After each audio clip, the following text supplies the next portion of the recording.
Boa tarde a todos. Hoje é dia 2 de julho de 2020. Meio-dia e 6 minutos. Jundiaí, São Paulo, Brasil. Esse mês de julho,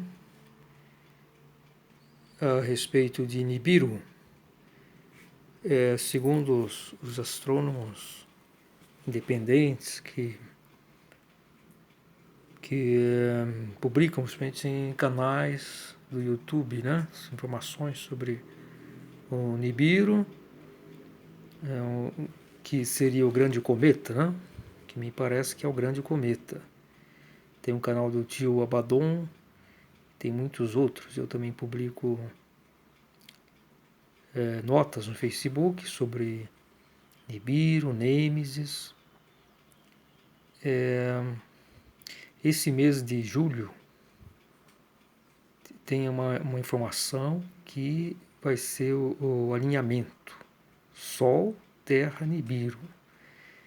E Nibiru vai estar isso mais para o final de mês. Quer dizer, isso foi o ponto mais próximo, né? Todo o alinhamento. Mas nesse mês de julho já estão praticamente alinhados, né? Então a distância estará entre a Terra e Nibiru aproximadamente 3,5 unidades astronômicas. E Nibiru estará do Sol aproximadamente 4,5 unidades astronômicas. Isso segundo as informações, né? Agora, esse canal Tio Abaddon, ele é dono do canal, né? Parece que é Cássio Saman, e parece que esse é o nome dele. Ele pega informações de um astrônomo sírio, Dr. Sam, e também a planilha que ele faz, as coordenadas, né, as previsões, ele coloca de um astrônomo amador americano chamado Gil Broussard. Recentemente, hoje mesmo publiquei na minha página no Facebook, hoje, né, umas imagens de um vídeo, supostamente de Nibiru, que eu penso que Nibiru é o grande cometa, né, que a Bedruchin fala, né, no primeiro volume da mensagem do Graal, o grande cometa, né, e o livro do Juízo Final, de Rosales von Sass, fala também sobre o grande cometa e Nêmesis. Eu escrevi uma nota no Facebook já há um ano, falando dessas questões e ligando o que diz Rosales von Sass, que diz Abdruchin, e as questões científicas, né, que estão disponíveis, né. Eu escrevi uma nota falando, relacionando Nibiru com o grande cometa e também com a estrela de Belém. E Nêmesis, que seria o Sol binário, vamos dizer assim, a estrela marrom, que formaria com o Sol um sistema binário, ele também está se aproximando, embora, segundo esses cálculos desses astrônomos, né? Aliás, queria até comentar uma coisa. Existem essas informações, muitos dados de diâmetro, distância, tudo desses dois astros, Nibiru e Nêmesis. E que circulam em alguns canais. Eu peguei, inclusive, esses dados que eu coloquei nessa nota do Facebook. Hoje mesmo eu compartilhei novamente essa nota, né? Mas eu tenho impressão, porque eu acredito, e esses pesquisadores também, né, que os governos, né, têm todos esses dados, porque praticamente é impossível que não se consiga localizar esses corpos, né? Tanto Nibiru como Nêmesis, através desses telescópios, megas telescópios, sistemas, né? Então, a capacidade científica é extraordinária, né? Então, esses dados todos devem estar de posse. E pode ser que ele tenha vazado, essas informações, tenha vazado, que eu publico na minha nota, né? No Facebook, através das pesquisas que eu fiz, nos canais, enfim, que fala sempre sobre Nibiru. É só digitar aí Nibiru no YouTube, que aparecem muitos canais, né, falando sobre Nibiru. Tem que fazer uma seleção, né? Geralmente as pessoas ligadas à astronomia, eles colocam coisas mais precisas, né? Pode ter coisas úteis também, né?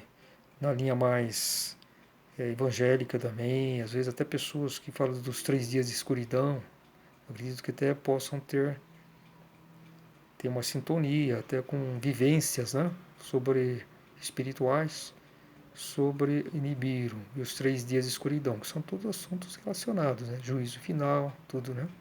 Mas tem que fazer uma pesquisa, né? Tudo está envolvido. Eu tenho tanto essa questão espiritual como científica. Enfim, então eu acredito que essas informações, que já existem muitas informações aí, né? Eu tenho a impressão que foram vazadas desses grandes institutos, né?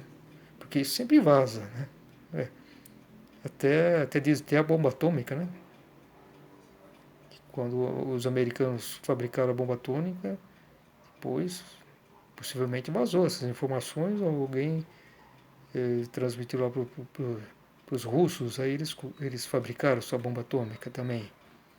Enfim, por mais que se mantenha em segredo, sempre há algum tipo de vazamento, mesmo que seja só em pensamento.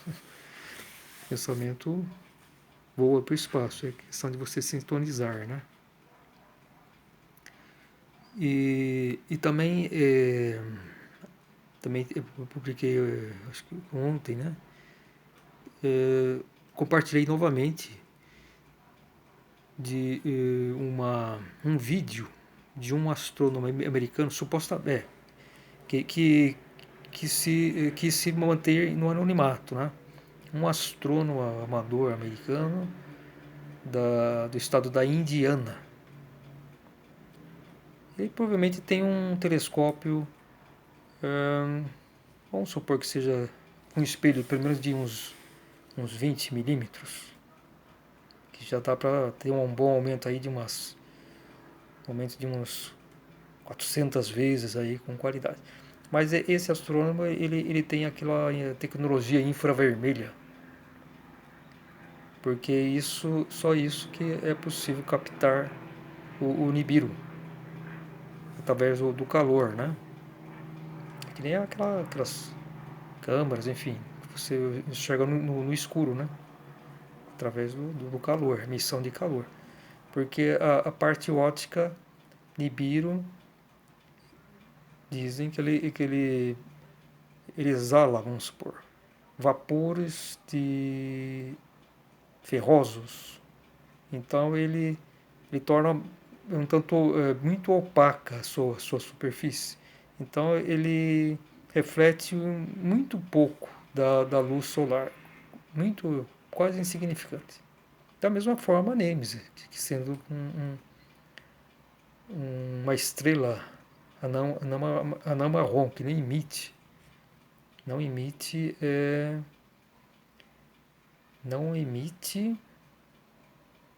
luz.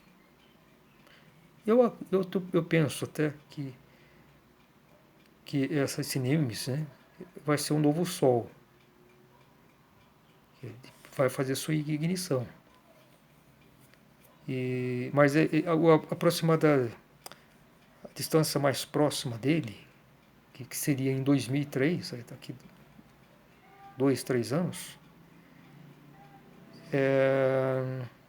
ficaria uma distância, ele deve estar hoje numa distância, isso é só um pensamento, que é mínima do Sol, algo em torno de 200 unidades astronômicas, o que seria então uma distância 5 vezes maior do que a de Plutão.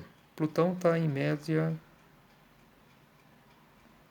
6 unidades, não, 40 unidades astronômicas, né? Mais ou menos por aí. Parece que é 39 unidades, distância média, né? Porque a Plutão ele tem uma órbita alongada, né? Então varia acho que uns 30%. Mas a distância média em relação ao Sol de Plutão gira em torno de 40 unidades astronômicas. Enquanto que esse novo Sol, Nêmesis, eu calculo que deveria estar aí algo em torno de 200 unidades astronômicas, que seria em milhões de quilômetros, seria mais ou menos 300 bilhões de quilômetros. Me parece que é isso. Porque Júpiter... Não é 300 não. Júpiter está em mais ou menos, em média, como falei, umas 40 unidades astronômicas, que seria 6 bilhões de quilômetros. Então, Nêmesis estaria a 30 bilhões de quilômetros. Essa distância mínima. Agora, que seria o periélio, a distância mais próxima do Sol. Sendo isso mesmo, sistema binário, o Sol e Nêmesis orbitam em um ponto comum de gravidade, tá certo? Mas devido à massa do Sol ser assim, algo pelo menos 10 vezes maior do que de Nêmesis, eu tenho esses dados aí, mas não vem um caso de falar exatamente, mas é algo assim em torno de 10, o Sol teria uma massa, parece que uns 12 vezes maior do que Nêmesis. Então, praticamente, Nêmesis orbita o Sol. Agora, a distância máxima de Nêmesis é algo como mais de 3.000 unidades astronômicas, que seria o afélio, ponto mais distante do Sol. E ele teria um período de sua maior proximidade, coisa assim de 3.000 anos. Segundo esses dados que eu colhi, que eu acho, tem muitas opiniões, assim, pontos, assim, em dúvidas, lógico, porque os dados oficiais praticamente não são divulgados. Possivelmente, os grandes observatórios, enfim, os governos têm praticamente dados muito mais precisos.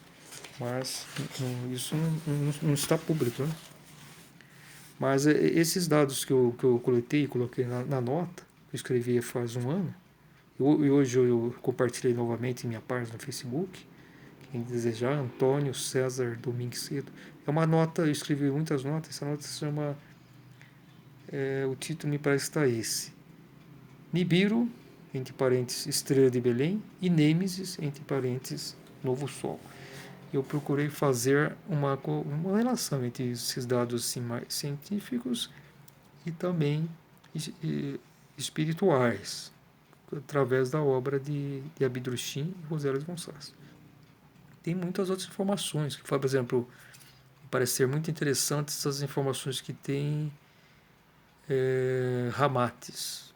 Eu já escutei alguns áudios que falam do astro intruso. Tem coisas muito interessantes.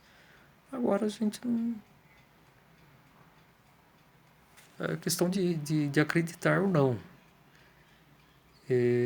Nessa fonte, por exemplo, que é mais ligada à linha espírita. Me parece muito precisa, muito interessante essas informações. Parece ser realmente de um espírito assim, é, com muitas informações, um espírito da luz. Me parece. Esse Ramatiz ou Ramatiz foi um médium, né? Na década de 1950, captou essas, essas falas, né? Vamos dizer assim. Foi o médium que captou. Eu não sei se foi exatamente um médium, foi médium, mas então foi através de uma vidência. Porque existem essas duas questões. O médium, ele incorpora o espírito daquela pessoa em si. E aí escreve. Agora, a vidência, ela entra em sintonia, vamos dizer assim, mas o próprio espírito se movimenta e entra em comunicação, vamos supor, né? Mas em comunicação, e aí retransmite, ou por insônio, então uma questão de sintonia, né? Mas no caso de médio, a entidade, enfim, o espírito, ele, ele se incorpora no corpo e então prevalece unicamente essa informação, essa transcrição desse espírito, né? Mas enfim, tá, tem essas muitas informações. Tem Carlos Munoz Ferrado, foi um astrônomo chileno. Ele foi um astrônomo meio, vamos considerar assim, meio maldito, né? A ciência não dava muita fé nele, mas ele era muito intuitivo, né? E ele até previu terremotos. Ele começou a falar desse cometa planeta já na década de 1940. Já na década de 1940. Foi a época que Abdurrahim faleceu. Abdurrahim faleceu em 6 de dezembro de 1941. Ele já tinha falado do, do, do grande cometa, né? Enfim, agora, na verdade, toda essa previsão aí da luz, a questão aí é o encerramento do prazo. Então, o prazo que foi dado para o espírito humano se desenvolver aqui na Terra, 3 milhões de anos, encerrou. Quando se encerra, é sempre quando se faz um planejamento para centelhas espirituais encarnarem em um planeta, e isso existe inúmeros planetas, coisa assim, números assim, bilhões, né, hoje, no universo, bilhões ou talvez trilhões, é um número assim, vamos supor, inacreditável, né? Mesmo na nossa galáxia, que se supõe tem aí pelo menos 200 bilhões de estrelas, não sei, talvez até tenha 1 bilhão, acho que é muito, né? Mas dezenas de milhões, ou centenas de milhões, não sei, de planetas já habitados por seres humanos. Mas quando se faz um planejamento para as centelhas espirituais, para as nossas centelhas se desenvolver aqui na materialidade, com a finalidade de, após encarnações, obter sua autoconsciência ou iluminação interior e dessa forma retornar para o paraíso, se tornando verdadeiramente um filho de Deus. Filho de Deus nesse sentido, de que se tornou autoconsciente. Não, vamos supor, um filho de Deus em letras minúsculas, porque o filho de Deus em letras maiúsculas é Jesus Cristo. E Emmanuel e Espírito Santo, que são os dois filhos de Deus, que são Deus, né? É Deus Filho. Agora, quando se fala um filho de Deus, em relação ao ser humano, vamos supor, em letras minúsculas, né? Somos simples criaturas. Então, quando se fala filho de Deus, um filho de Deus, em relação ao ser humano, em letras minúsculas. E é quando justamente nós adquirimos a nossa autoconsciência. Isso pode uma pessoa estar encarnada e já estar autoconsciente. Autoconsciência é quando ele tem um estágio, o seu espírito tem um tal desenvolvimento que ele já está fora desse ciclo de encarnações, que é esse caminho do desenvolvimento das centelhas espirituais, que encarnam dezenas, vezes até centenas de vezes.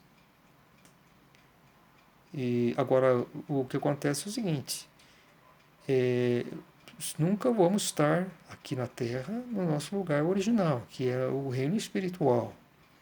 Algumas pessoas, talvez tenha a maior parte dos chamados cristãos, acham que a eternidade vai ser feita aqui na Terra. E confunde muita coisa. Quando se fala de paraíso terrestre é quando não há pecado.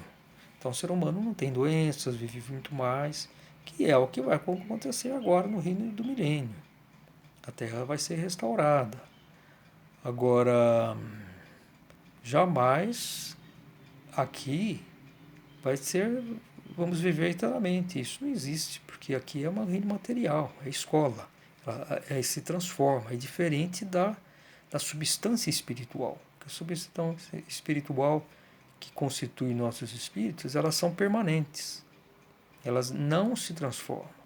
Elas, uma vez formada, ela se mantém, porque ela, devido à energia que tem, a qualidade da substância. É uma substância viva, ou então vivificada. Não sei se seria o termo.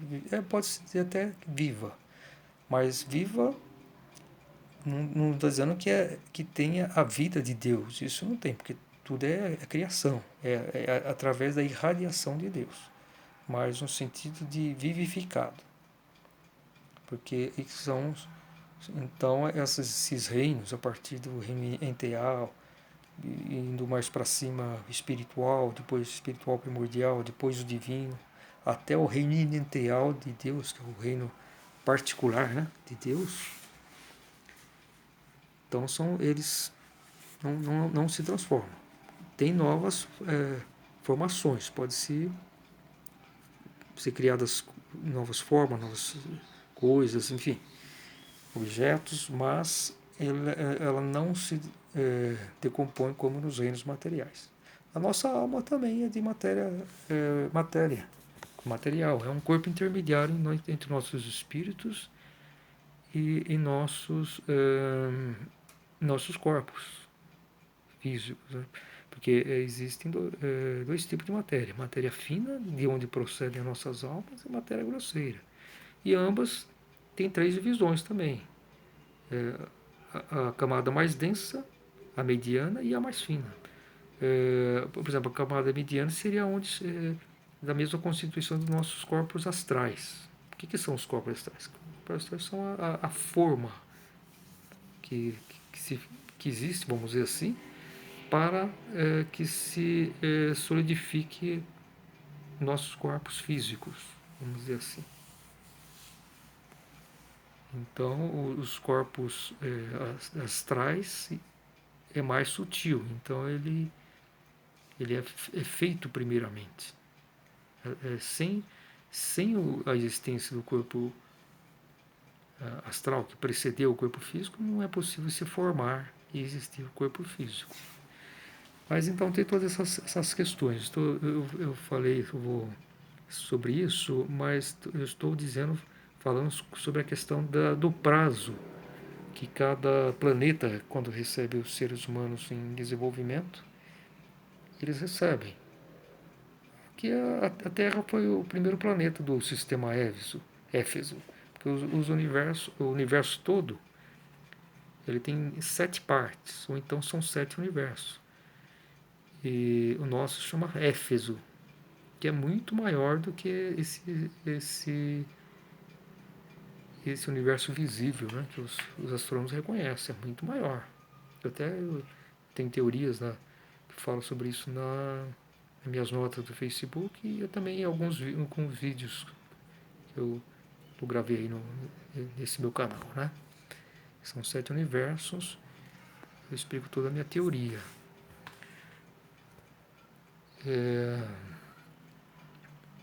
Então existem 7 universos. Nós chamamos Éfeso, tem Filadélfia,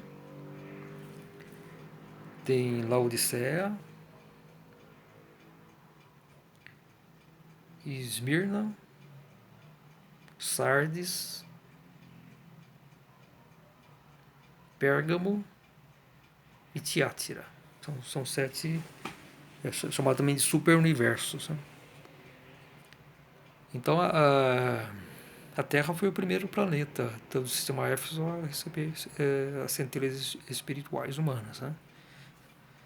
Todo o planeta já é de antemão, quando ele nasce, ele já é estabelecido que vai receber um ser humano. Se ele estiver naquela distância certa da sua estrela, aquela zona habitável, e possuir a atmosfera, ele vai receber. Ele tá destinado a receber seres humanos. Vênus é habitado por seres humanos, só que ele foi habitado bem mais recentemente. Então a humanidade lá, ela está, vamos supor, na primeira fase de desenvolvimento. Porque existem 6 fases, né? A primeira, deixa eu pegar aqui, que o Rosales von Sass fala no livro Os Primeiros Seres Humanos, fala sobre essa questão, né? Os 6 períodos aqui na Terra, nascimento, o primeiro período, são 600 anos, né? Mais ou menos 600 anos. O segundo é crescimento, terceiro, amadurecimento, 4, ações, 5, colheita e iluminação. São 5 períodos. Cada qual tem aproximadamente 600 mil anos. 600 mil anos. E então é mais ou menos parecido os desenvolvimentos dos planetas todos. Né? Então agora estamos encerrando o nosso desenvolvimento aqui na Terra. Então esse é o prazo final. Separação do joio e do trigo. E geralmente quando um planeta ele desenvolve corretamente, segundo a vontade de Deus, o que acontece? Quando termina o prazo, todos já estão iluminados, autoconscientes e já prontos para retornar para o paraíso. É claro que muitos antes já foram, né? Porque é sequencial, destinado um certo número de centelhas espirituais que fazem o preparo conforme vão na sua descensão. No reino interior primeiramente, depois chega na matéria fina, recebe suas almas, até chegar nessa densidade material. Então é tudo feito em etapa. Então, quando se começa a encarnação propriamente, já todos aquelas centelhas, aqueles espíritos já estão destinados, eles estão nos outros planos. Eles chegam, ficam em matéria fina e depois vão encarnando. E conforme eles vão adquirindo sua autoconsciência, eles retornam para o paraíso. Agora, no planejamento certo, é destinado um período, então, para que até as últimas, os mais retardatários possam se iluminar nesse prazo. Agora, quando isso não acontece, esses espíritos ficaram densificados com a sua alma. Então, eles ficaram de tal forma presos, vamos dizer assim, que quando chega esse final, essa fase de decomposição, eles são levados juntos. Né? E vão para perde a sua centelha, a sua personalidade, seu eu, né? Então, porque o seu corpo espiritual está sendo formado de maneira errada, vamos supor assim. Então eles são levados para a decomposição, perdendo sua autoconsciência e libertando novamente aquela centelha espiritual inconsciente. Isso é propriedade de Deus. Quando se fala segunda morte, é a morte definitiva do seu eu, que estava sendo trabalhado durante muito tempo, né? Até se encarnar aqui na Terra. É assim que é feito os prazos de planejamento. Né? Assim, basicamente é isso. Então é isso. Eu estava planejando aqui dar uma continuada dos últimos vídeos de dissertação de Bitrushim desce da cruz, mas eu estava falando do alinhamento, né? Falei que estamos em julho agora, estava falando do alinhamento, né? Então esse mês vai ter um alinhamento de Nibiru e está se aproximando. Segundo as informações, ele já passou da órbita de Júpiter e está se direcionando agora para o cinturão dos asteroides, né, que fica entre Marte e Júpiter. E segundo essas estimativas que existem, em março, mais ou menos em março de 2021, ele vai cruzar a órbita da Terra. Ele vai passar primeiro pelo cinturão de asteroides, vai passar pela órbita de Marte e depois vai alcançar a órbita da Terra. Isso na ida, né? Agora, ele vai ter sua proximidade máxima da Terra, que uns dizem que é algo assim em torno de 0,1 a 0,15 unidades astronômicas, que é algo assim em torno de entre 15 e 20 milhões de quilômetros, né? Isso ele vai atingir só no retorno. E eu acho que vai ser lá, talvez, lá para junho, julho. Não sei exatamente, de 2021. Mas isso são estimativas, a gente não sabe nem se ele existe de verdade, né?